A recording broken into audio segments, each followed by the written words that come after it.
Good evening everybody, कैसे हैं सब लोग। सॉरी, थोड़ा सा जुकाम है और कुछ चीज़ें जो हैं आपने मुझे बताई, जैसे कि लास्ट जो पॉडकास्ट में मैंने आपसे पूछा कि अपने प्रश्नों का जो है उत्तर ज़रूर दें कि ज्ञान से आपको ज़्यादा फायदा हुआ है या फिर साधना, या दोनों। तो मिक्स्ड एक तरीके से कमेंट आए, लेकिन ज़्यादातर लोगों ने ये बोला कि साधना भी बहुत आवश्यक है।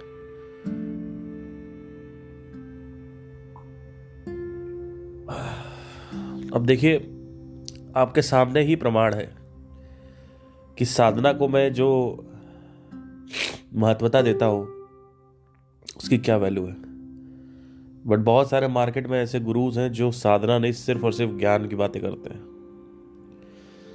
जिनको कोई भी चीज समझानी है तो वो तर्क देते हैं। मैंने हमेशा ये आपसे एक बात कही है कि तर्क और वितर्क में कुछ नहीं है, क्योंकि जिस तर्क को मैं दे रहा हूं, अगर तुमने उसका प्रत्यक्ष नहीं किया तो वो तर्क तुम्हारी वास्तविकता में परिवर्तित नहीं होगा। मतलब क्या कि it will not become your reality unless and until you see it through your eyes. And when I mean eyes, I meant the inner eye. So if I'm talking about a brain, you need to see the movement in the brain.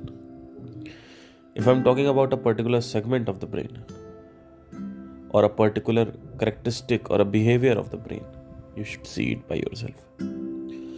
So साधना जो है वो बहुत ही ज्यादा महत्व है, और जो गुरुज साधना को महत्व नहीं देते, मुझे ऐसा लगता है कि वो गुरुज ही नहीं है। क्योंकि अगर आपको इतनी सी सिंपल बात समझ नहीं आती है कि केमिकल जो है उससे कुछ नहीं होता, केमिकल जो है वो एक बहुत ही जबरदस्त, बहुत ही भयंकर अनिवार्यता है ह्यूमन ब्रेन के लिए, तो आपको कुछ नहीं समझ में आया अभी तक।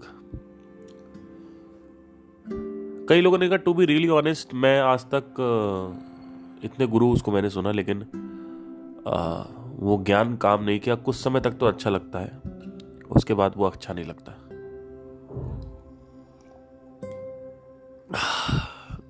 बात आपकी सही है, क्योंकि चाहे कितना भी बड़ा मैं तर्क दे दूं आपको, आपके जीवन में आप सुन क्यों रहे हो मुझे? आप क्यों सुन रहे हो? क्या आप जिज्ञासा पूर्ति के लिए सुन रहे हो? तब तो आपको कुछ नहीं मिलेगा, सिर्फ और सिर्फ नॉलेज मिलेगी।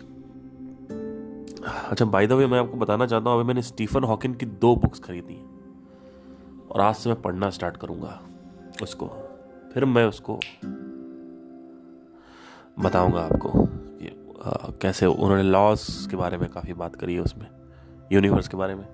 एक्चुअली क्या है ना कि जब आप केमिकल से बाहर जाते हैं, यानी ज्ञान की तरफ बढ़ते हैं, तो ज्ञान केमिकल नहीं है, और ज्ञान केमिकल नहीं है तो आपकी जो साधना है, आपका जो ब्रेन है, वो आप सुनते क्यों हो मुझे? आप हमें क्यों सुनते हो? किसी भी गुरु को आप सुनते, कुछ लोग होते हैं जिज्ञासा पूर्ति के लिए सुनते। मैं जिज्ञासा क्यों? I am not talking about curiosity. Curious people are the most dumbest people actually, but curiosity is one of the most interesting factor in a human being. Out of curiosity only people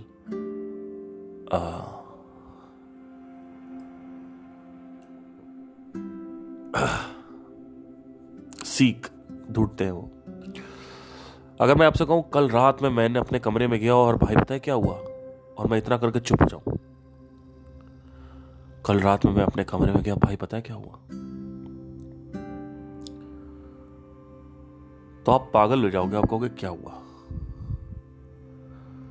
लेकिन अगर मैं आपसे कहूं, कल रात में कमरे में मैं गया था, वहां पे ये पड़ा हुआ था और वो हुआ था, उसके बाद वो, तो आप थोड़ी देर बाद झपकी लेने लगोगे, थोड़ी देर बाद यॉर्निंग करने लगोगे। आपने ऐसे लोगों को देखा होगा, आप ज्यादा बातें करो तो लोग डिस्ट्रैक्ट हो जाते हैं, यॉर्निंग करने लगते हैं, झपकियां लेने लगते हैं। लेकिन उन्हीं लोग को अगर मुझे टेम करना हो, उन्हीं को कंट्रोल करना हो, तो मैं सिंपल सी बात बोलूंगा, कल रात में पता है क्या हुआ था, आगे बताऊंगा ही नहीं। तो ये है क्यूरियोसिटी का एक बहुत ही अच्छा उदाहरण। क्यूरियोसिटी ह्यूमन ब्रेन का एक बहुत ही आवश्यक अंग है।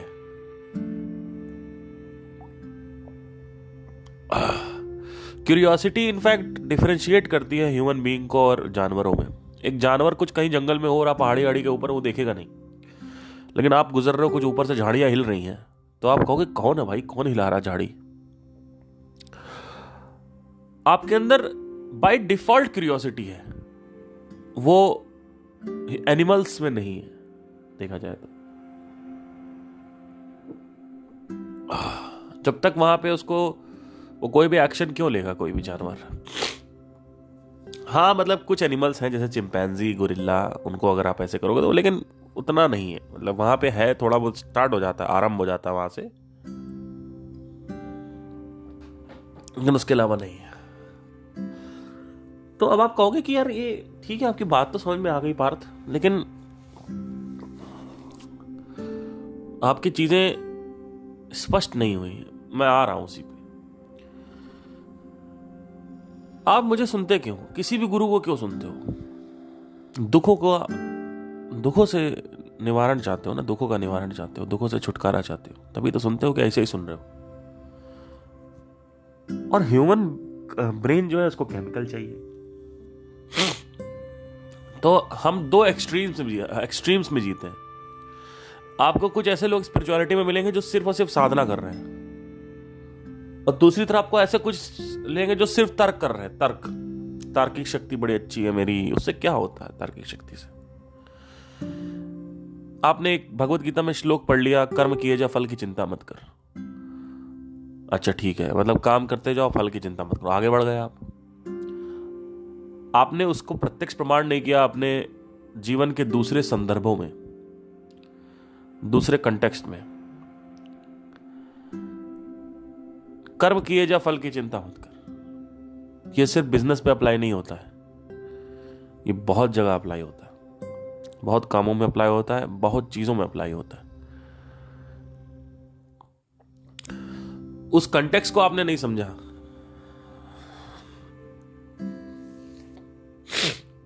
कि अलग अलग कंटेक्स्टों में आप कैसे उसको देख पाए।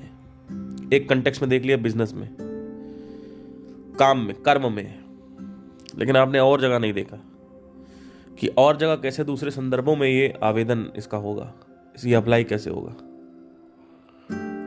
है ना? तो चक्कर सारा का सारा यही है दोस्तों कि आप एक गुरु चुनते हो दुख के लिए, लेकिन दुखियारा अगर खत्म नहीं होता तो काहे का गुरु फिर? तो सिंपल सी चीज है, मैं आपको बताना चाहता हूं। जब मैंने स्टार्ट किया था और संदीप महेश्वरी को सुनना स्टार्ट किया, तो धीरे धीरे मैंने देखा कि ज्ञान जो है वो कितना भी मैं ले लूं, 2018 तक आते आते मेरे अंदर बेचैनी खत्म नहीं होती है। पर मैंने देखा कि जब मैं साउंड ऑफ साइलेंस पे ध्यान दे रहा हूं या अनंत ध्वनि पे ध्यान दे रहा हूं, तो मेरे अंदर जो लोनलीनेस है उसके अंदर एक ड्रॉप आया। मतलब मैंने ये देखा कि जब आप लोनली होते हो तो आपके ब्रेन में कुछ केमिकल्स जो है वो सही से चल नहीं रहे होते, और जो परम रस की मैंने बात करी है वो रिलीज नहीं है। होता क्या है कि जब आप साधना करते हैं तो अंदर रस रिलीज होता है, और वो रस रिलीज होता है पीनियल ग्लैंड से। ये जो पीनियल ग्लैंड है इसके अंदर स्टिमुलेशन होता है। ये जैसे जैसे जवानी बढ़ती जाती है, आयु बढ़ती जाती है, वैसे वैसे क्या होता है कि ये जो रस है ये उस पीनियल ग्लैंड से निकलना बंद हो जाता है और वो कैल्सीफाइड हो जाता है, उसमें कैल्शियम जाके जमने लगता है, वो रस छोड़ना बंद कर देता है। जैसे कि आप अगर देखें ध्यान से तो हर चीज रसीली है इस दुनिया में। अगर आप रसगुल्ला खा रहे हो उसमें रस है, हर चीज में रस है। रस मतलब सिर्फ पानी नहीं होता है। रस मतलब होता है कि एक रस का, जब मैं कहता हूं रस है तब कहता हूं कि एक केमिकल जो है वो एसोसिएटेड है। मतलब वो कुछ भी करके अंदर एक केमिकल रिलीज करेगा, रस रिलीज करेगा। जब मैं कहता हूं पानी, तो आप बाहर के पानी की बात सोच रहे हो, बाहर का पानी नहीं, अंदर भी पानी रिलीज होता है। इस लिक्विड को रिलीज करने के लिए पीनियल ग्लैंड का स्टिमुलेट होना बहुत जरूरी है। लेकिन तुम लोग क्या करते हो, तुम लोग जाते हो गुरुओं के पास, वहां पे नॉनवेज छुड़वा दिया गुरु ने। ये कोई उपलब्धि नहीं है। कभी भी आप देखें, कोई भी गुरु है, या तो वो इस एक्सट्रीम में है या तो इस एक्सट्रीम में है। आपको दोनों लेके नहीं चलेगा आदमी, क्योंकि दोनों अगर लेके चलेंगे तो पोजीशनिंग हिल जाती है माइंड में। कृष्णमूर्ति ने क्या कहा, ऑब्जर्व करो। ऑब्जर्व करने के बाद भी तुम्हें सुख नहीं मिलेगा। अब बताओ, जिस सुख को तुम ढूंढ रहे हो वो केमिकल है। तुम्हें कोकेन छोड़ के आंतरिक कोकेन रिलीज करना है, बाहर का कोकेन नहीं रिलीज करना। आप कोई भी मदिरा, धूम्रपान, ड्रग्स, ये सब लेने, नशीले पदार्थ, ये सब लेते ही क्यों हो? केमिकल की वजह से। आप सेक्स क्यों करते हो? केमिकल की वजह से। आप पहली बार डेट पे गए हो, एक लड़की सुंदर सी बैठी हुई है सीसीडी में, कैफे कॉफी डे में, आप उसके सामने बैठते हो, उसकी जुल्फें, उसके जो बाल है, उसको क्या बोलते हैं, एक और भी है कि एक उर्दू में एक और शब्द है जुल्फों के अलावा, एक और शब्द है बड़ा अच्छा, मुझे याद नहीं आ रहा है। एनीवे, तो वो आप देखते हो, उसकी आंखें देखते हो, ब्लैक ब्लैक आंखें, बड़ी बड़ी आंखें, आंखों के पीछे जो सफेदपन है उसके चेहरे पे, उसके आंखों की पुतली जो है, यानी जो सफेद पुतली होती है, वो एकदम क्लीन है ना। आंखों के जो उसके आईब्रोज है वो कितने खूबसूरत है।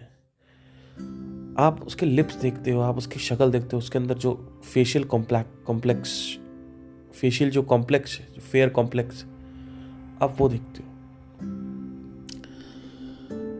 तो होता क्या है कि आपके अंदर ऑक्सीटोसिन रिलीज होता है देखने से ही। इस ऑक्सीटोसिन को कनेक्शन हार्मोन बोलते हैं। तो जब सारी चीजें तुम्हें पता है केमिकल से हो रही हैं, तो तुम अपनी आंतरिक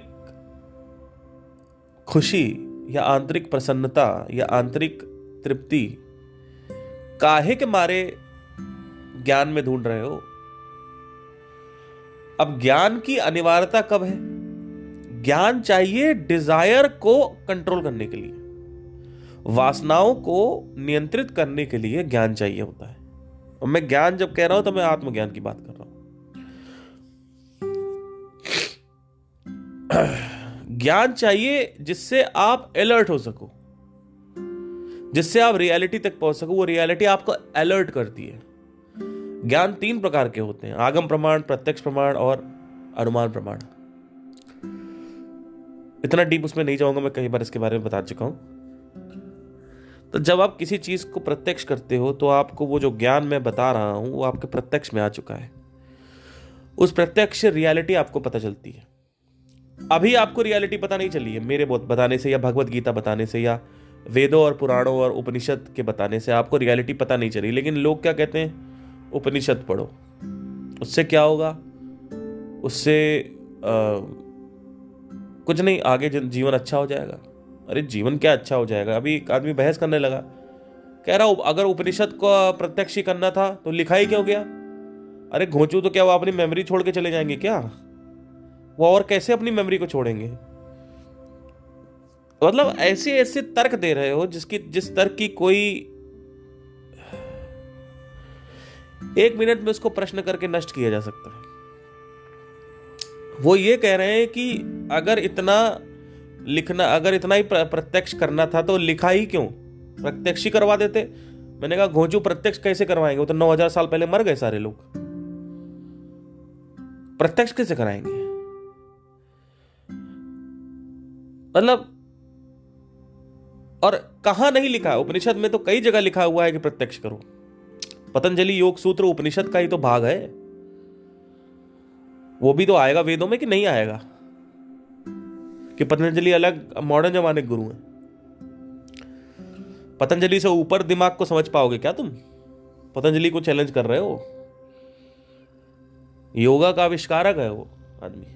उस आदमी से भयंकर आदमी आज तक मैंने देखा नहीं। शुरू से ही उसने चालू कर दिया प्रत्यक्ष प्रमाण। कैवल्य बहुत आखिरी में आता है। क्यों? कृष्णमूर्ति क्यों कहते थे ऑब्जर्व करो?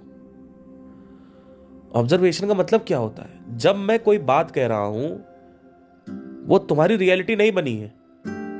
वो रियलिटी तब बनेगी जब उसको तुम देखोगे, नहीं तो तुम्हें संदेह होगा। प्रत्यक्ष प्रमाण का मतलब होता है, अगर प्रत्यक्ष नहीं तो संदेह होता है। तो अब लोगों का सवाल यह है कि हम रीइंकार्नेशन कैसे प्रत्यक्ष करें, या भगवान को कैसे प्रत्यक्ष करें? तो वहां पे आता है अनुमान प्रमाण।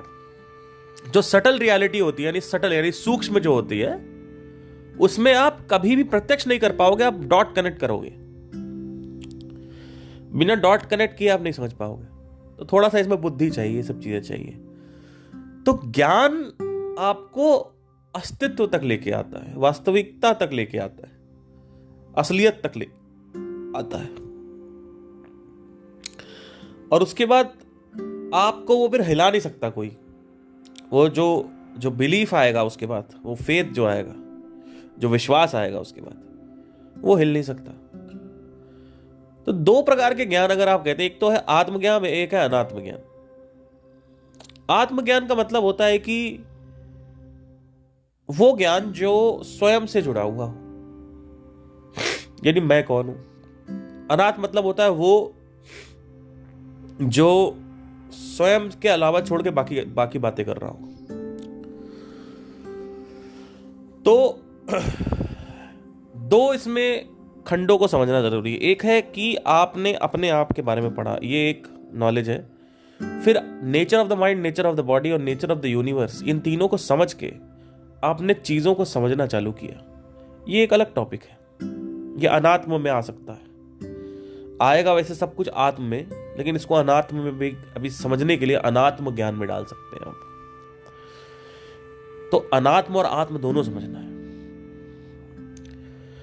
तो नेचर ऑफ द माइंड, यानी आज मुझे माइंड के बारे में कुछ ऐसा पता चला जो अभी तक नहीं पता था। उस चीज को मैंने बताया आपको, आपने उस चीज को अपने अंदर प्रत्यक्ष किया। आज नहीं किया तो कल किया। अगर आपकी इंटरनल ऑब्जर्वेशन स्ट्रांग नहीं है तो जो मैं बताऊंगा उसको आप ऑब्जर्व नहीं कर पाओगे। जैसे मैं कहता हूं कि दो थॉट्स के बीच में स्पेस है।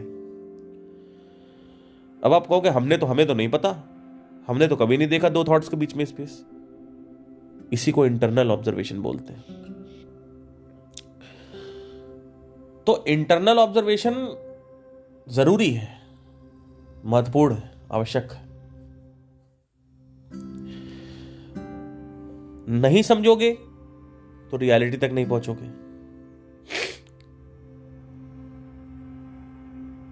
तो ज्ञान जो है वो वासना को नियंत्रित करता है, वश में करता है। वासना वश में क्यों होनी चाहिए? वासना यानी बर्निंग डिजायर जो होते हैं, वासना मतलब सेक्स नहीं होता है, वासना मतलब बर्निंग डिजायर्स। वासना को जब तक तुम वश में नहीं करते, उसको नियंत्रित नहीं करते, तो होगा क्या कि वासना तुम्हारे सर चढ़ी रहेगी।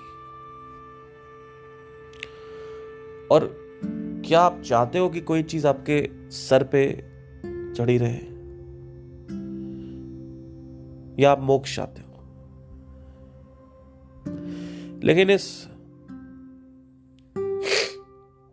जगत को यह भ्रांति है कि जो वासना है वो मोक्ष है। ये बहुत बड़ी भ्रांति हो गई। यही तो सारा का सारा सार है गलत फहमियों का। इसी को तो माया कहते हैं। अरे भैया फंस गए, निकल नहीं पाओगे, जगत से निकल नहीं पाओगे तुम लोग। वासना यानी मैं इस औरत से शादी कर लूं तो मैं आजाद हूं। अरे घंटा तुम बंधोगे। मैं सिंगर बन जाऊं तो मैं आजाद हूं। अरे घंटा तुम बंधोगे। वासना मोक्ष नहीं है, जब यह समझ में आ जाता है। यानी the desire is not the ultimate liberation.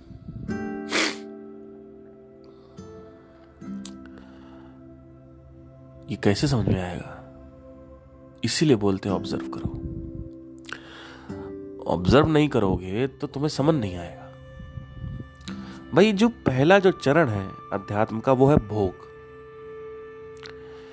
लेकिन लोग क्या कहते हैं, जो पहला जो चरण है अध्यात्म का वो भोग है, लेकिन लोग क्या करते हैं, पहला चरण क्या है, आसन या ध्यान या ज्ञान। नहीं, पहला चरण भोग है। अंकल आंटी समझ नहीं पाओगे मैं क्या कह रहा हूं। जब तक भोगोगे नहीं तब तक ध्यान नहीं दोगे।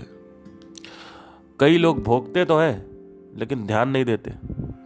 भाई अपनी वाइफ के साथ आप सेक्स कर रहे हो, आप देख पा रहे हो कि क्या आपको क्या सच में मजा आ रहा, क्या आपको ये दिख रहा है कि सेक्स करने से पहले जो मेरी इंटरनल हैप्पीनेस की स्टेट थी और सेक्स करने के बाद इंटरनल हैप्पीनेस की जो स्टेट थी, आंतरिक जो मेरा वातावरण था, जो मेरा क्या परिवर्तन आया उसमें?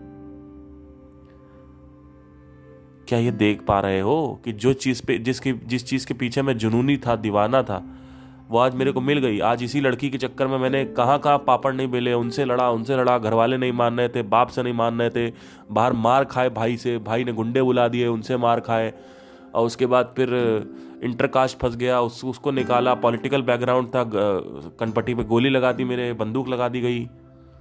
उसके बाद इतना शिद्दत और इतना जहन्नुम में जाने के बाद फाइनली जब मुझे इस स्त्री से मेरे को शादी करनी है और मेरी शादी हो गई, तो तुमने इतना कुछ संघर्ष किया, और जिस हिसाब से तुमने संघर्ष किया, उस संघर्ष में के बाद जो तुम्हें परिणाम मिला, वो परिणाम क्या उस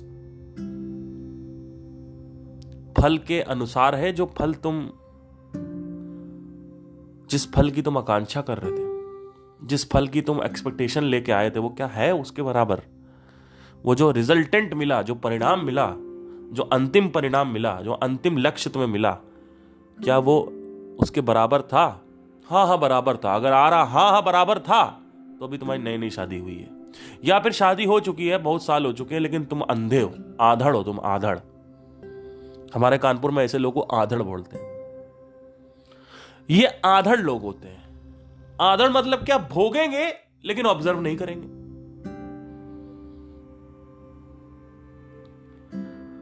और जब ऑब्जर्व करने की बात करो तो लेंस पकड़ लेते हैं। अरे घोंचू लेंस नहीं, आंतरिक ऑब्जर्वेशन की बात कर रहा हूं मैं। तो ध्यान हर समय रहना चाहिए कि इंद्रियों में क्या सच में सुख है। बस ये लड़की मिल जाए तो मेरा जीवन जो है वो आई विल बी लिबरेटेड। मुझे मोक्ष प्राप्त हो जाएगा अगर मुझे ये औरत मिल जाए तो। नहीं, क्योंकि भौतिक का एक नियम है, तुम भौतिक के केक को जैसे ही काटोगे, यानी भौतिक को जैसे तुम चूसोगे, तुरंत तुम्हारे अंदर एक बंधन आ जाएगा। वो बंधन उस वक्त नहीं दिखता। ये बहुत बड़ी चीज बता रहा हूं आपको, थोड़ा ध्यान से सुनिएगा।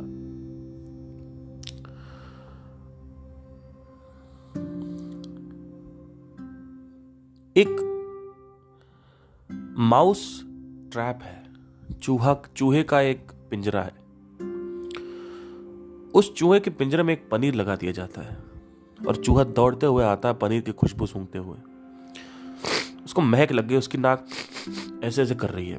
अभी मेरी नाक जो है वो तो जुखामी नाक है, प्लीज डोंट माइंड। तो वहां से चूहा आता है दौड़ते हुए, ढक ढक ढक ढक ढक ढक ढक ढक ढक ढक पिंजरे के अंदर घुस जाता है। और जब तक वो पनीर खा रहा होता है, जैसे वो पनीर हल्का सा हिलाता है, मतलब जैसे उसका स्पर्श करता है पनीर का या रोटी के टुकड़े का या पनीर का, जो भी है, इमीडिएटली वो पिंजरा हल्का सा हिलता है और दरवाजा बंद हो जाता है। ये बहुत ही अच्छा उदाहरण है भौतिक को समझने के लिए।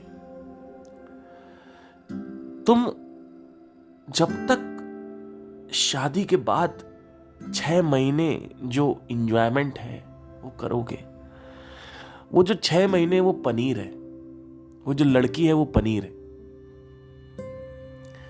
वो जो भोग है वो पनीर है। वो किसका भोग? पनीर का भोग कर रहे हैं।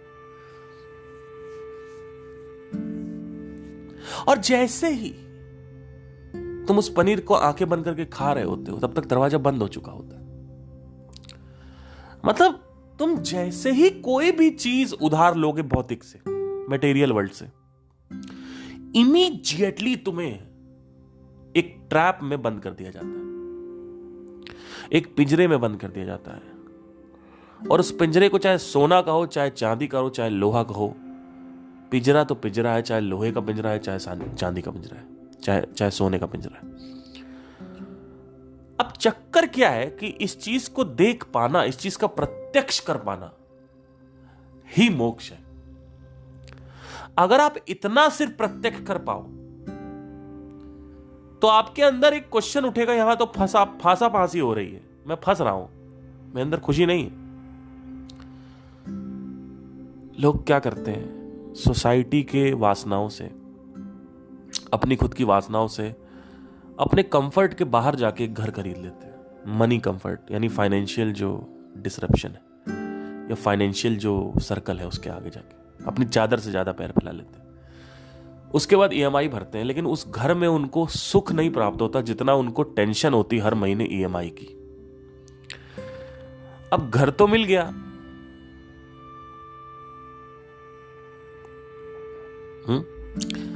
घर तो मिल गया, लेकिन टेंशन तो आ गई। इसको लॉ ऑफ डुअलिटी बोलते हैं। कुछ लोगे तो कुछ दोगे, खत्म। कनपुरिया भाषा में समझा रहा हूं। कुछ लोगे तो कुछ दोगे, लेकिन तुमको क्या, तुमको लगता है ले ले ले ले ले और लेना ही मोक्ष है, तुमको ये लगता है। लेकिन भौतिक से जैसे ही तुम कुछ उठाओगे, पटाख से तुम्हारी फ्रीडम से ले लिया जाएगा कुछ। अगर एक फ्रीडम है, 100% फ्रीडम है, तो 40% फ्रीडम खत्म हो गई। फिर और पंगे पालोगे तो और खत्म हो जाएगी फ्रीडम। फिर आदमी इतना ज्यादा बंध जाता है कि उसको भौतिक के मालाएं, भौतिक के सोने, भौतिक की सारी वस्तुओं से नवाजा जाता है। उसको सारी वस्तुएं प्राप्त हो जाती हैं, भौतिक की सारी वस्तुएं, लेकिन वो फंस जाता है बेचारा, वो फंसा रह जाता है। तो आपका सवाल आएगा, सर अमीर लोग जो हैं, यानी जो ये धनी लोग जो होते हैं, उनका सर कैसे? वो तो उनको तो ईएमआई की टेंशन नहीं है। उनका और बड़ा प्रॉब्लम है। उनकी जो प्रॉब्लम है वो फिजिकल नहीं है, वो साइकोलॉजिकल है। भाई अभी आप घर ले लेते हो, आपकी 85,000 की ईएमआई जा रही हर महीने की, समझने की कोशिश करिएगा। तो अभी आपकी जो प्रॉब्लम है वो फिजिकल है, यानी क्या है, भौतिक से जुड़ी हुई है, यानी मटेरियल ही प्रॉब्लम है आपका। टेंशन हो रही है ईएमआई देने की, टेंशन हो रही है कार की ईएमआई जाएगी, टेंशन हो रही है मम्मी हॉस्पिटल में भर्ती, पैसा नहीं है। लेकिन जब आप धनी हो जाते हो तो माया क्या करती है, उठा के, बहुत चालाक माया है, बहुत चालू और क्लेवर, चालाकी देखिए आप इसकी, माया की। ये संसार छोड़ता नहीं, किसी को बख्शता नहीं है। वो क्या करेगी, वो इंटरनल प्रॉब्लम क्रिएट कर देगी आपके अंदर। मतलब क्या, जैसे आदमी धनी होता है, सबसे पहले उसकी सच्ची मित्रता, जो उसका जो परम मित्र है बचपन का, वो खत्म होती है। यानी मित्र उसके नहीं होते, धनी आदमी का कोई मित्र नहीं होता। तो अगर कोई एकदम से पाबंदी आ गई तो मित्र खत्म हो गए, सपोर्ट सिस्टम खत्म, सपोर्ट सिस्टम खत्म हो गया। दूसरी चीज, जब आदमी धनी हो जाता है तो उसकी सेहत जो है वो खराब होने लगती है, क्योंकि अब भोग करेगा, सेहत खराब होगी। इसलिए राजा जो थे, वो आप देखोगे गेम ऑफ थ्रोन्स या बहुत सारे आप अगर उठा के देखें तो राजा मोटा होता था। राजा के पास 3-4 महिलाएं हैं, औरतें, राजा के पास एक से एक खाने के व्यंजन है, तो राजा मोटाता था। लेकिन जो सेनापति था या प्रजा का कोई आदमी था, वो दुबला पतला होता था। सारे जो मोटापा होता था वो राजा के पास होता था, सारा जो मोटापा होता था। हार्ट अटैक हो रहा था, राजा का हो रहा है ना। तो सेहत के ऊपर अटैक कर देती है माया। तो होता क्या है कि अब आप उसको धन से खरीद नहीं सकते, सेहत को धन से थोड़ी खरीदोगे, या मित्रता थोड़ी लाओगे धन से। फिर अगर ज्यादा दिक्कत होगी तो तुम्हारी जो बचपन का प्यार है, जिससे तुमने शादी करी थी, वो तुम्हें छोड़ के चली जाती है। तो अभी जब तुम मिडिल क्लास में हो या हायर मिडिल क्लास में हो, तो तुम्हारी प्रॉब्लम है कि मेरी ईएमआई नहीं जा रही, तुम्हारे धन से रिलेटेड प्रॉब्लम्स है। धन से संबंधित समस्याएं हैं, लेकिन जैसे ही आप धन से समस्या खत्म करोगे वो प्रॉब्लम जो है इंडिकेट इंटरनल प्रॉब्लम हो जाएगी, इंटरनल प्रॉब्लम बनना चालू हो जाएगी, यानी साइकोलॉजिकल, यानी मानसिक समस्या बनना चालू हो जाएंगी। अभी आपकी जो समस्या है वो शारीरिक है सारी। देख रहे हो क्या गेम खेलती है ये माया आपके साथ। तो अब मोक्ष क्या होता है इसमें से? तो जब आदमी को अपना ज्ञान हो जाता है तो वो आदमी चाहे धनी रहे चाहे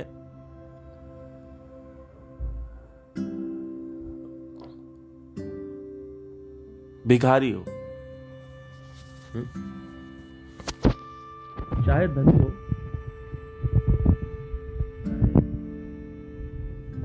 भिखारी हो,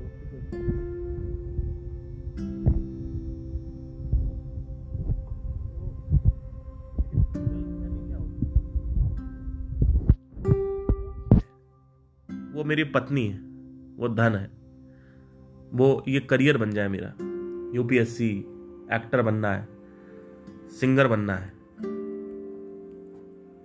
समझ रहे हैं मैं क्या कह रहा हूं? तो दरिद्रता से बचे। सुनना ध्यान से। दरिद्रता से भागे। तो दरिद्रता का जब समाधान आया, जब दरिद्रता का समाधान आया, यानी गरीब, यानी निर्धन, धनहीनता का जब समाधान निकाला, तो माया तुमको फंसा देगी मानसिक उत्पीड़न में। अब वो तुम खरीद नहीं सकते, सेहत नहीं खरीद पाओगे, सच्ची मोहब्बत नहीं खरीद पाओगे, सच्चा मित्र नहीं खरीद पाओगे तुम, क्योंकि जैसे ही पैसा आता है या तो मोहब्बत छोड़ के जाएगी और सच्चा मित्रता छोड़ के जाता है। क्यों छोड़ के जाती? क्योंकि आप भोग करना चालू कर देते हो। कोई भी पत्नी है, उसको जब पता चलेगा कि आप भोग कर रहे हो किसी और के साथ, तो वो आपको छोड़ देगी। और होता ही, आप देखो, ध्यान से देखो, बहुत बड़े बड़े बड़े Bollywood actresses, actors, Hollywood actress, actress का देखो कैसे क्या हो रहा है, क्या होता है इनके साथ। देखो, एक लड़की थी, गरीब थी, सही थे, उसके बाद जब अमीर हो गए तो लड़की ने छोड़ दिया, उस आदमी ने छोड़ दिया उसको। एक टिपिकल एक्टर का एग्जांपल है नवाजुद्दीन सिद्दीकी, हिमेश रेशमिया, मोटी औरत थी उसकी, फिर नई औरत पाल ली। अब आप कहोगे नहीं, आपको क्या पता, हो सकता है उनका प्रॉब्लम, तो प्रॉब्लम सारा उनका, उन्हीं का क्यों चल रहा होता है, और किसी गरीब आदमी का क्यों औरत छोड़ के जाती है, हमको ये बताओ ना। गरीब आदमी की, जो निर्धन आदमी है, दरिद्रता है जिसके अंदर, जिसके घर में दरिद्रता, उसकी औरत क्यों नहीं छोड़ के जा रही है? क्योंकि तुमको, अब तुम्हारे पास पैसा आ गया, तो अब तुम्हारी जो क्लास है, स्टैंडर्ड बढ़ गया तुम्हारा, तो तुम्हारी औरत भी बदल, सब कुछ बदल रहा, तो औरत भी बदलो, है ना। तो औरत बदल गई। देख रहे हो क्या हो रहा गेम? ये गेम आप ध्यान से सोसाइटी को ऑब्जर्व करें, आप प्रत्यक्ष करें, आपको दिखेगा। तो होता क्या है कि जब प्रत्यक्ष प्रमाण से ज्ञान मिलता है, जब आत्मज्ञान मिलता है, तो मोक्ष प्राप्ति हो जाती है। लेकिन कई लोगों को मोक्ष प्राप्ति होने के बावजूद भी अंदर से बेचैनी होती है, तो वो साधना खत्म करती है। जैसे कई मेरे सब्सक्राइबर्स मेरे को मेल डालते हैं, मेरे को कमेंट्स करते हैं कि भैया आपका ये देखा, और वो क्या बोलते हैं, साधना का बहुत बड़ा महत्व है मेरे जीवन में। तो बात सही है। तो मैं ये नहीं कह रहा हूं कि किसी गुरु को मत सुनो, या मेरे को ही सुनो, या संदीप को मत सुनो, आचार्य को मत सुनो, सदगुरु को सुनो, जिसको सर्व प्रियानंदा, जिसको भी तुमको सुनना उसको सुनो, लेकिन सबका अप्लाई करके देखो, जिसका अप्लाई चल रहा है उसका फॉलो करो। अब मेरा अप्लाई करोगे तो फॉलो ही फॉलो है, अब तो बढ़िया ही चलेगा। क्यों? क्योंकि मैं प्रत्यक्ष प्रमाण करके बात कर रहा हूं। मैं उपनिषद पे अपनी इंटेलेक्ट बेस नहीं रखता हूं। उपनिषद मैंने जितने भी पढ़ी है उससे ज्यादा मैंने ऑब्जर्व करके सीखा है। क्यों? क्योंकि कृष्णमूर्ति का मेरे जीवन में बहुत जल्दी एंट्रेंस हो गई थी, मतलब 2020 के बाद, 21 के बाद एंट्रेंस हो गई थी। तो कृष्णमूर्ति का जो मेन सार है वो यही है कि ऑब्जर्व करो। और उसके बाद पतंजलि ने मेरे को अच्छे से समझा दिया। तो पतंजलि योग सूत्र पढ़े, मांडूक्य उपनिषद पढ़ी थोड़ी बहुत, अष्टावक्र गीता पढ़ी कई बार, भगवत गीता पढ़ी, बस खत्म है। अब इससे ज्यादा क्या पढ़े? छांडोक्य उपनिषद है मेरे पास, उसको पढ़ी। अब कितना पढ़ोगे, क्या करोगे? एक ही रियलिटी को अलग अलग एंगल्स कैसे देखो? अरे प्रत्यक्ष करो, आपको कंटेंट मिलेगा, आपको वहां से सीखने को मिलेगा जब आप ऑब्जर्व करोगे। कोई मेरे सामने बैठा रहता है, मैं उसको ऑब्जर्व करता हूं, बहुत ही अच्छे तरीके से ऑब्जर्व करता हूं। मेरे कुछ दोस्त हैं, मैं उनको ऑब्जर्व करता हूं, उनकी लाइफ को ऑब्जर्व करता हूं। मैं ये देखता हूं कि जब इन लोगों को मैं ज्ञान देता हूं तो ये लोग मेरे को कहते हैं ज्ञानी बन रहा बड़ा, लेकिन अल्टीमेटली वही सुखी है जो ज्ञानी है। जो अज्ञानी है उसके अंदर क्या सुख है? उसके अंदर कोई सुख नहीं। मेरे जीवन में कोई ऐसा नहीं कि समस्या नहीं है। यह मत सोचना कि समस्या खत्म हो जाएगी तुम्हारे जीवन से आत्मज्ञान के बाद। समस्या बनी रहती है, कुछ नहीं बदलता है, बस देखने की दृष्टि चेंज हो जाती है। और जब देखने की दृष्टि चेंज होती है तो लेट गो एटीट्यूड आ जाता है। लेट गो मतलब क्या? वैराग्य। लेट गो का मतलब ही होता है वैराग्य। मतलब बड़ी से बड़ी वासना को तुम ऐसे छोड़ दोगे। क्यों छोड़ दोगे? क्योंकि तुम्हें पता है कि ये सब जो चल रहा है ये सब गेम है, ये सब खेल और मौज मस्ती चल रही है। कोई मर रहा, कोई जी रहा, वहां बम फूट गया, 1000 लोग मर गए। अरे तो कितने लोग मरे हैं इस दुनिया में? अब आपको मैं एक बात बोलता हूं, हो सकता है आपको बुरी लग जाए। जब देश आजाद हो रहा होता है तो जो ज्ञानी होता है, जो आत्मज्ञान के पक्ष पे होता है, यानी he is walking on the path of self realisation, वो कभी भी भगत सिंह नहीं बनेगा जो कहेगा देश आजाद कराना, चलिए आइए चलिए चंद्रशेखर आजाद बन जाइए, आइए भगत सिंह बन जाइए, आइए महात्मा गांधी बनते हैं। नहीं, मंगल पांडे बनते, नहीं, वो कभी भी नहीं जाएगा। क्यों नहीं जाएगा? क्योंकि उसको बड़ी रियलिटी दिख गई है, और बहुत बड़ी रियलिटी, उससे भी बड़ी रियलिटी। ये कोई देश आजाद कराना उसके लिए कोई छोटा मोटा नहीं चाहिए। क्या इसका मतलब है कि भगत सिंह का योगदान नहीं था? बहुत बड़ा योगदान था। वो अगर देश आजाद, कुछ लोग अगर अज्ञानी नहीं होते और अगर वो देश को आजाद नहीं कराते तो आज देश किसी और की हुकूमत में होता, उसके कॉन्सिक्वेंसेस हम झेल रहे होते। लेकिन मैक्सिमम तुम एक आदमी का क्या करोगे?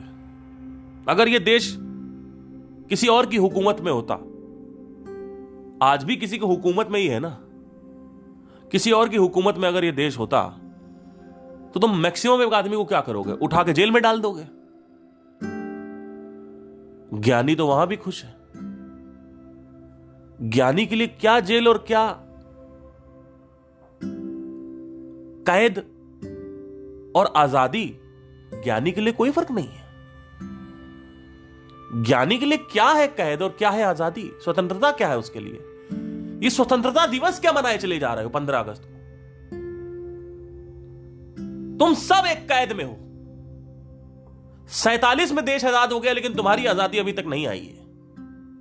अपनी वासनाओं के कैद में, और वासनाओं को तुम मोक्ष समझते हो, वासनाओं को अल्टीमेट लिबरेशन समझते हो। इस लौंडिया से शादी हो जाए तो मुझे मजा आ जाएगा, मैं आजाद हूं। मैं सिंगर बन जाऊं तो मैं आजाद हूं।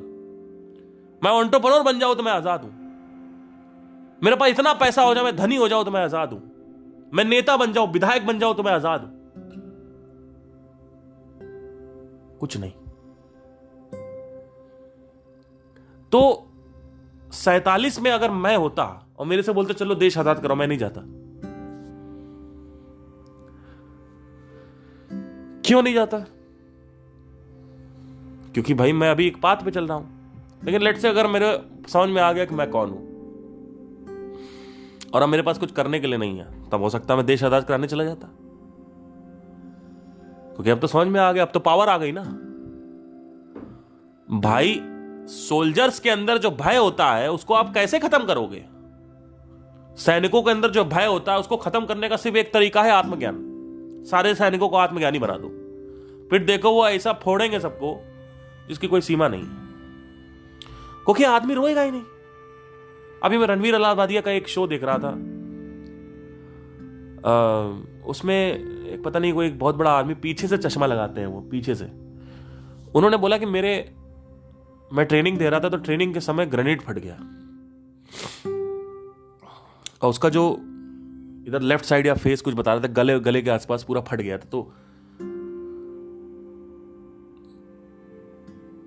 खून बहा चला जा रहा बहुत बुरी तरीके से। और मैंने तुरंत उसको मेडिकल इमरजेंसी के लिए, मैंने इमरजेंसी हो गई, एम्बुलेंस बुलाना पड़ा। जब तक एम्बुलेंस आई वो लड़का पता है क्या कह रहा था उनसे, मेरी मां का ख्याल रखना, मेरी मां मेरी मां मेरी मां मेरी मां मेरी मां। और जब कोई भी सैनिक मरता है तो या तो वो अपने बच्चों को याद करता है, अपनी पत्नी को याद करता है, अपनी मां को याद करता है, लेकिन जब ज्ञानी मरता है तो किसी को याद ही नहीं करता। क्यों? क्योंकि वासनाएं उसके लिए दो कौड़ी की चीज है। अटैचमेंट्स और डिजायर उसके लिए कुछ नहीं है। मुझे ये करना, मुझे वो चाहिए, मुझे ये करना, मुझे यही तो है तुम्हारा जीवन, और क्या है? इसके अलावा तुम्हारे जीवन में और क्या है? मुझे बता दो। हाय मेरे बच्चे, हाय मेरी मां, हाय मेरे मां बाप। मैं ये नहीं कह रहा हूं कि अपनी मां बाप को घर से निकाल दो या उनसे प्यार मत करो। मैं कह रहा हूं कि वासनाओं का घर्षण नहीं होना चाहिए तुम्हारे अंदर। वासना इच्छा तक सही है, इच्छा, विश, इंटरेस्ट, वहां तक तुम्हारी वासना जो है वो सही है। पर जब वासना हावी हो जाती है तो आप सबसे बड़ी चीज देखें, मैं क्यों इस सैनिक की बात कर रहा हूं जो डेथ के टाइम पे ऐसे बात कर रहा था, समझने की कोशिश करिए मैं क्या कर रहा हूं, थोड़ा दिमाग लगाइए कि मैंने यही एग्जाम्पल क्यों दिया है। जब तुम मरते हो तो मरने के 2 क्षण पहले तुम क्या बोलते हो वो तुम्हारे पूरे जीवन का सार होता है। मरने से 2 सेकंड पहले या मरने से कुछ क्षण पहले तुम्हारे अंदर किस तरीके के विचार चल रहे होते हैं, वासनाएं तुम्हारी सरफेस कर जाती है। मुझे यह भी करना था, मुझे मेरी मां के साथ और रहना था, मुझे अपनी पत्नी और बच्चों के साथ और टाइम बिताना था, मुझे लड्डू चाहिए, मुझे केला चाहिए। यही सब तो बातें करते हो और क्या करते हो। तो डेथ का मोमेंट ये डिसाइड करता है, जीवन में खत्म होने से पहले ये डिसाइड होता है कि तुम्हारे अंदर क्या है, क्या कैसा जीवन है तुम्हारा। और अगर तुमने बोल दिया मुझे और जीना था या मुझे ये चाहिए वो चाहिए, तो तुम्हारा जीवन वासनाग्रसित जीवन था। तो तुम जीवन नहीं जिए, तुम वासना जिए। और वासना में जब रस ही नहीं है तो वासना जीवन जीने का फायदा क्या हुआ? तुम्हें मोक्ष तो मिला ही नहीं। लेकिन अगर किसी भी सैनिक को, कोई भी सैनिक है, किसी भी प्रकार का कोई भी सैनिक है, उसको आत्मज्ञानी अगर आप बना दिया आपने, तो मरने से पहले कुछ नहीं बोलेगा। वो कहेगा शरीर है, शरीर है, मांस का टुकड़ा, हटो, खत्म हो गया। ये आपको लगता होगा बड़ी आसान बात होती है, लेकिन बहुत मुश्किल बात होती है। शरीर को आखिरी में जीवन को जीने की जो इच्छा है वो खत्म हो जाती है। इसको बोलते हैं महावैराग्य।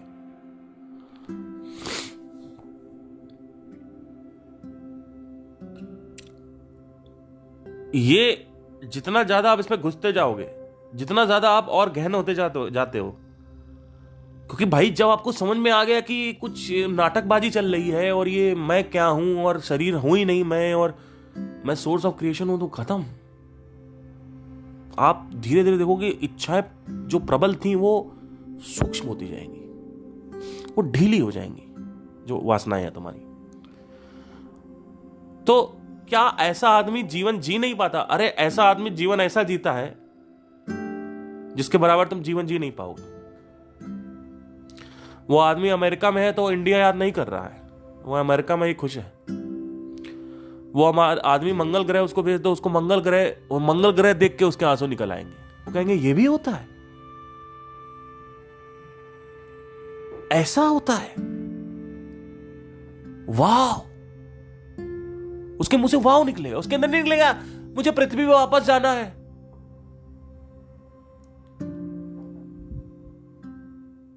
वो कहेगा, वो इधर उधर देखेगा, ताकेगा कि देखो आकाश कैसा है, ये सब कुछ मेरे से निकला हुआ है। वही रियलिटी जो सबको बना रही है, एक और उसका आपने भाग देख लिया।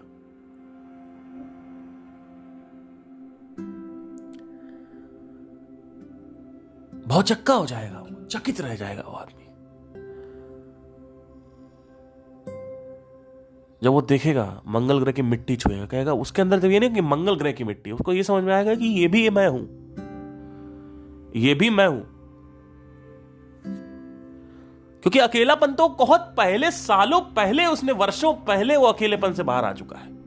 तो अकेलापन क्या, पूरे प्लेनेट पे अकेले खड़ा हुआ, कोई मतलब ही नहीं है।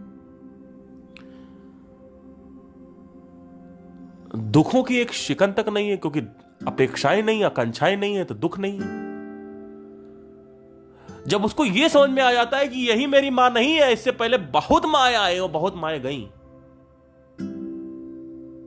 तो उसको समझ में आ जाता है कि ये तो रियलिटी सब फालतू की चल रही है, ये तो नाटक चल रहा है। एक है संसार का नाटक।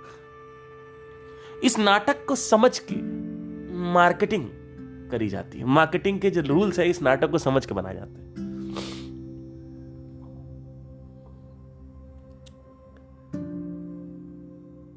मार्केटिंग ये कहती है कि कुछ अलग तरीके से बिजनेस करो, या बात करो, या पढ़ाओ, या गाना गाओ। रियलिटी तो एक ही है। वही तो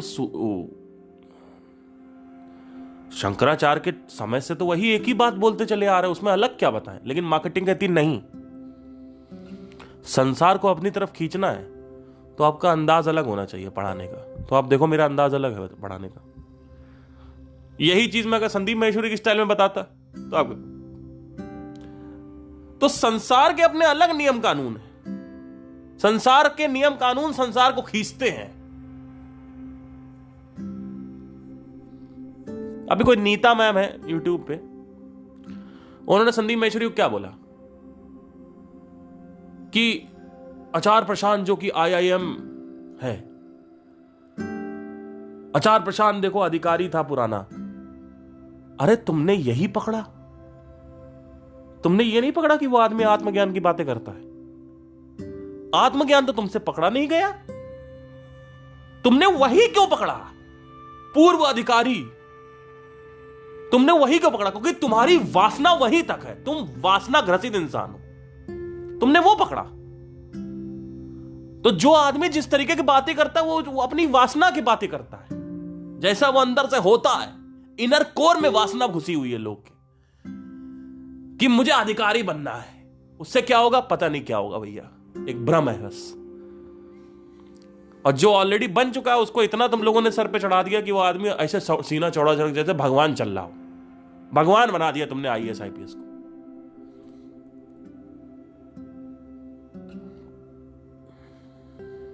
और नो डाउट कोटा में जाके आदमी सुसाइड कर रहा है, यहां पे दिल्ली में आके लोग आदमी सुसाइड करता नहीं होता है, सुसाइड कर लेते हैं लोग।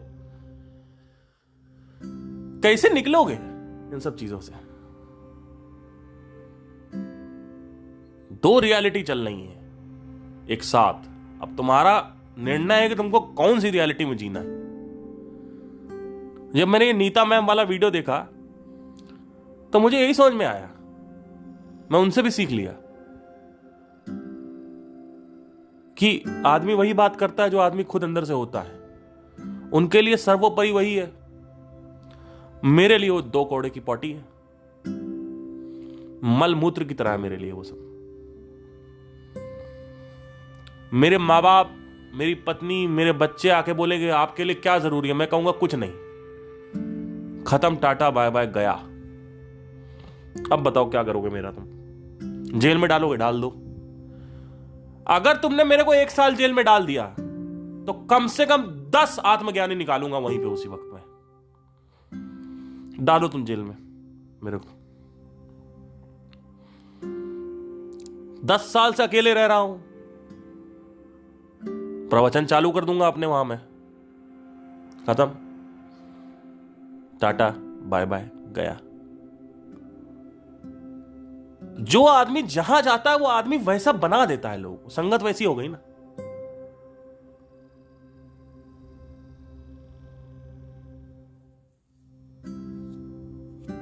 वहां से नीचे से न्यूज आ रही होगी कि जेल में गया पार्थ सिंह, और जेल में जाते ही भगवत गीता और अष्टावक्र गीता की पढ़ाई, शिक्षा देते हुए संत बना दिया लोगों को। छोड़ना पड़ेगा आपको हमको। नहीं छोड़ो तो कोई फर्क नहीं पड़ता। भैया आप कर ही नहीं सकते, आप क्या करोगे मेरा बताइए? आप कहां, मेरी नब्ज है ही नहीं भाई, आप क्या कह सकते हो? आप क्या गोली मार देंगे? और उस सबसे भयंकर आप क्या कहोगे? क्या गोली मार देंगे आपको? नब्ज ही नहीं। दुखती जो नब्ज है वो होती है ना सबकी, कहां अटैक करोगे? चैनल डिलीट करवा देंगे, डिलीट कर दो चैनल, नहीं चाहिए। भगौड़ा घोषित कर दिया, देश निकाला कर दिया, निकाल दो देश से, कोई दिक्कत ही नहीं। पाकिस्तान भेज देंगे, भेज दो पाकिस्तान, जंगल में चला जाऊंगा मैं रहने। करोगे क्या? तो आप कहोगे कि बड़ा आसान होगा, आसान नहीं होगा। जंगल जब भेजोगे आप मेरे को, आसान नहीं होगा। शुरू के 3-4 महीने नहीं होगा ना, ये मुझे पता है, प्रत्यक्ष है मेरे को। 3-4-5वें महीने तक तो मैं दूसरा भाग बन जाऊंगा। जब तुम्हारे अंदर स्वीकृति आ जाती है कि जंगल ही मेरी दुनिया है अब, तो ब्रेन तुम्हारा साइकोलॉजिकल टॉर्चर नहीं देता। किसी भी दर्द से लड़ना है ना, स्वीकार कर लो। दर्द हो रहा, स्वीकार कर लो। 95% जो प्रॉब्लम है उसको अगर तुम स्वीकार कर लो, तुम्हारी प्रॉब्लम वही खत्म हो जाएगी। जंगल आ गए, अरे हाय मेरे बच्चे, हाय मेरी मां, छोड़ो ना, जंगल में हो भैया। कितने लोग आप आते हैं, पॉजिटिव साइड देखो जंगल की। हाय मेरे को टाइगर ना खा ले, अरे टाइगर ने तो अलर्ट रहो, और अगर खा भी ले तो क्या फर्क पड़ता है? तो पहले से मौत के लिए रेडी रहो, मृत्यु के लिए रेडी रहो। सर्वाइवल अभी आपको देखना है ना, देखो। तो जो जैसा दुनिया में तुमको बना दिया वैसे ही हो तुम, खत्म। अंदर से डर लगता है, रात में जब सोगे जंगल में तो डर लगेगा। लाइट नहीं होगी तो कितने दिन, 1 महीने, 2 महीने, 3 महीने, खत्म, टाटा बाय बाय, गया। और जितनी जल्दी तुम स्वीकार करोगे उतनी जल्दी तुम्हारी प्रॉब्लम खत्म होगी। जो वातावरण तुम्हें मिला उस वातावरण को स्वीकार कर लो। तो दर्द होता है, लेकिन कितनी देर तक? ज्ञानी को यह पता होता है कि अभी है, अभी कल नहीं है। बस ज्ञानी और अज्ञानी में यही अंतर है। अज्ञानी उसको स्वीकार नहीं कर पाता, कांपता रहता भीगी बिल्ली की तरह, और जो 3 महीने में खत्म होगा वो 3 साल लगा देगा उसको खत्म होने में। ज्ञानी को भी पता है, ज्ञानी को भी इन दोनों को इक्वल दर्द हो रहा। अगर 2 आदमी को जंगल में छोड़ दो, एक ज्ञानी को एक अज्ञानी को, तो दोनों को इक्वल दर्द होगा, दोनों को भय लगेगा, दोनों भयभीत रहेंगे, टाइगर ना खा ले, खाना कैसे खाएंगे, पानी नहीं मिल रहा है। लेकिन दोनों में से एक ये अंतर होता है कि अज्ञानी को पता होता है कि अभी कुछ टाइम के लिए ऐसे ही रहेगा, थोड़ा सा स्वीकार कर लेता हूं, चलेगा। ज्ञानी के भी हाथ कांपेंगे, अज्ञानी के भी हाथ कांपेंगे शुरू में, लेकिन अज्ञानी के हाथ कांपते ही रहेंगे, उसकी कोई हो सकता है जीवन भर कांपते रहे या मरी जाए 2-3 साल तक। और अज्ञानी के भी जो है कांपेंगे, लेकिन कुछ टाइम तक। समझ रहा हूं मैं क्या कह रहा हूं? तो चक्कर क्या है कि अज्ञानी और अज्ञानी में सिर्फ ज्ञानी जानता है, अज्ञानी नहीं जानता। क्या जानता है? आत्म के बारे में नहीं, अनात्म के बारे में। उसको यह पता है कि हर चीज टेम्पररी है। ये जो दर्द है, ये भय लग रहा है, ये भी टेम्पररी है। ये जो वातावरण चेंज हुआ है मेरा, मैं घर में रूम में बैठा वाईफाई पे इंटरनेट चला रहा था और यहां जंगल में डाल दिया, टेम्पररी है। ज्ञानी को यह पता है। अगर ज्ञानी ये समझ जाए कि बस थोड़ा अपने को अपने हाथ पे, चेस्ट पे हाथ रख के बोले ऑल इज वेल, अभी सही हो जाएगा थोड़ी देर में। नहीं भाई मेरे को निकालो यहां से, भाई मेरे को निकालो। अरे भाई नहीं निकाल सकते, कैसे निकाल ले? स्वीकार करो ना। अब तुम 3-4 महीने जंगल में रहने वाले हो, देखो अब कि आगे क्या है। देखो कि कोई ऐसे पंछी तो नहीं है जो दिखता नहीं है, देखो पेड़ों को, देखो भूत प्रेत आत्मा तो नहीं दिख रही है, देखो शेर तो नहीं है दूसरे कोने में झाड़ी के पीछे, देखो पानी कैसे आएगा, अभी प्यास लग रही है 1 घंटे में। देखो खाना कैसे आएगा, खाना मांसाहार करें, कैसे करें, क्या करें, सांप तो नहीं आ रहा है, वो देखो तुम। अब तुम ये मत देखो कि, ये मत सोचो कि अब तुम सोच कुछ रहे हो, खत्म हो जाओगे। स्वीकृति, स्वीकृति बहुत बड़ी चीज है। तो पावर ऑफ एक्सेप्टेंस आ जाती है, power of liberation, let go, power of मोक्ष आ जाती है। ये सब पावर ऑफ मोक्ष हैं जितनी बातें कर रहा हूं। जो है जैसा है सब कुछ वैसे ही है, चलता रहेगा, कोई मतलब नहीं। नहीं चाहिए धन और दौलत, ना चांदी ना सोना।